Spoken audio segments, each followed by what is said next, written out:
Hey TikTok, I have schizophrenia, and today I want to go through some of the common myths and misconceptions of the condition to kind of set the record straight. So to do that, I've made a list of all the common misconceptions and wrong ideas and myths and disbeliefs and misinformation about schizophrenia, and it's a long list, so this is going to take a couple videos to get through it all. First thing I want to talk about is what schizophrenia is not. It is not dissociative identity disorder or multiple personality disorder. We do not experience like a split of our mind going into two different personalities or more than one personality. The reason why this came about is because the word schizophrenia is a misnomer. It's from two Greek words, schizon and phren, which just means split mind. And it's actually meant to describe the disjointed way that people think with schizophrenia and how hard it is to piece thoughts together. It has nothing to do with personality, so. The next thing I want to talk about is psychosis. Psychosis is a syndrome, a collection of symptoms, and I'll be going over all them in another video. But there's the idea in the media that a person with schizophrenia is constantly psychotic, constantly experiencing these psychotic episodes, and that's just not true. It kind of ebbs and flows. You know, there's bad days and there's good days, just like any disease or mental illness. So schizophrenia is not 100% on all the time.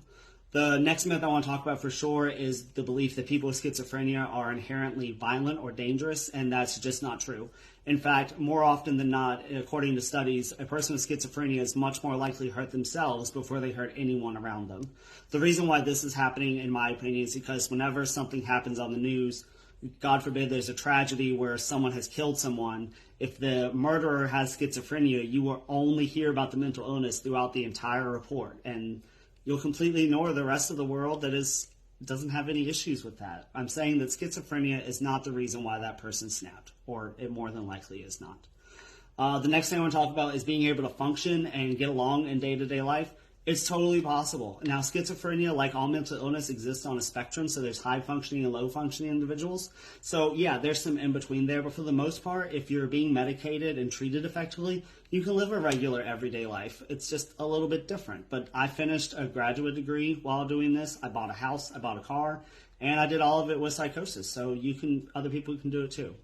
The last thing I want to talk about is the idea that psychosis just happens on set or, just disappears in a matter of an instant. It doesn't. Like the TikTok videos where the guy takes the medicine and the guy disappears. Those are really funny, don't get me wrong, but it's not how it actually works. It takes a couple weeks for psychosis to onset and kind of get off your radar and you start feeling better. As always, comment section is open for questions. I don't care what kind of question they are. I'm going to respect your intention to be respectful. So if you've ever been afraid to ask a question or you want to learn more, now's the time. I'm happy to answer it any way I can. Thanks, guys. Bye.